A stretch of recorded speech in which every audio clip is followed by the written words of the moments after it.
Last month வந்து நான் சென்னையில் அட்டென்ட் பண்ணேன் கேம்ப்பு. அப்போ வந்து இதுக்கு முன்னாடி தியானம் அந்த மாதிரி எந்த தேடுதல் அப்படிலாம் எதுவுமே கிடையாது. சின்ன வயசுலேருந்தே எப்படின்னா ரொம்ப ஜாலி டைப்பு. அதுக்கப்புறம் ஒரு அப்புறம் ஒரு 20-25 அதுக்கப்புறம்லாம் அப்படி சில குழப்பங்கள் அதெல்லாம் நிறைய பண்ணிட்டு ரொம்ப மெதுவாக தான் போச்சு. அதுக்கப்புறம் எனக்கு ரீசெண்டாக ஒரு 2 லாஸ் ஆச்சு. அப்போ வந்து ரொம்ப பயங்கரமாக அதில் வந்து ரொம்ப வந்து வீக் ஆகிட்டேன். ஃபிசிக்கலாகவும் மென்டலாகவும் ரொம்ப வீக் ஆகிட்டேன். அப்போ ஞானமுகாம் அப்போ நான் ஆக்சுவலி அந்த டைமில் வந்து அப்போ லாஸ் ஆகி 2வது நான் அடுத்த மாதமும் வித்தின் அ மந்த் நான் போய் அட்டன் பண்ணினேன் சென்னையில். ஆனால் எனக்கு அவங்க சொன்னதெல்லாம் புரிஞ்சது. ஆனால் உள்ளே எதுவுமே ஏறலை. ஸோ அதுக்கப்புறம் அதை பற்றி நான் யோசிக்கவும் இல்லை.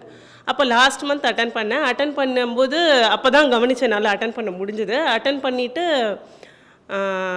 இவங்கெல்லாம் சிலபஸ் போட்டு சிலபஸ்லாம் போட்டு ஃபஸ்ட்லேருந்து 3 பேரும் பேசினாங்க. பகவத் ஐயா, ஜீவமணி சார், அப்புறம் சரவணன் அவங்கெல்லாம் பேசினாங்க. புரிஞ்ச மாதிரி தான் இருக்கும்.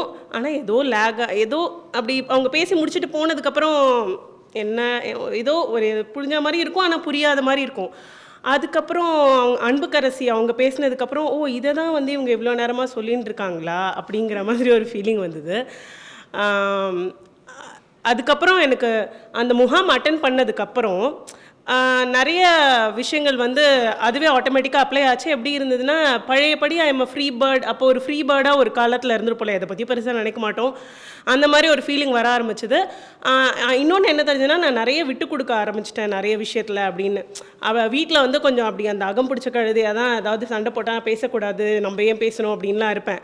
நானாக வந்து போட்டால் போய் பேசுகிறேன். என்ன இப்போ உனக்கு வேணான்னா நீ பேசாம இரு, நான் எனக்கு வேணும் நான் பேசிக்கிறேன் அப்படின்ற மாதிரி ஆயிட்டேன். ஆனாலும் எனக்கு இப்போவும் சில விஷயங்களில் வந்து நம்ம இப்படி பண்ணுறோமா அப்படி பண்ணுறோமா அப்படிங்கிற சில டவுட் இருக்க தான் செய்யுது. ஆனால் முன்னாடி இருக்கிறத கம்பேர் பண்ணும்போது இப்போ தான் ஃப்ரெஷருங்கிறதால மேபி அப்படி இருக்கலாம். ஆனால் முன்னாடி இருந்ததை விட கண்டிப்பாக வந்து நல்ல சேஞ்சஸ் தெரியுது. அனைவருக்கும் வணக்கம்.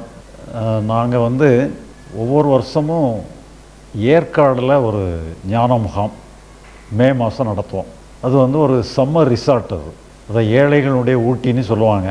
எல்லாருமே ஒரு தடவை ஒரு சம்மர் ரிசார்ட்டை வந்து நம்ம முகாம் வச்சுக்கிட்டோன்னா, அந்த முகாம் சாட்டில் எல்லாருமே வந்து ஒரு சம்மர் ரிசார்ட்டில் ஒரு 2-3 நாள் தங்கியிருந்து போட்டுமேங்கிற மாதிரி ஒரு எண்ணம் எல்லாருக்குமே ஏற்பட்டது.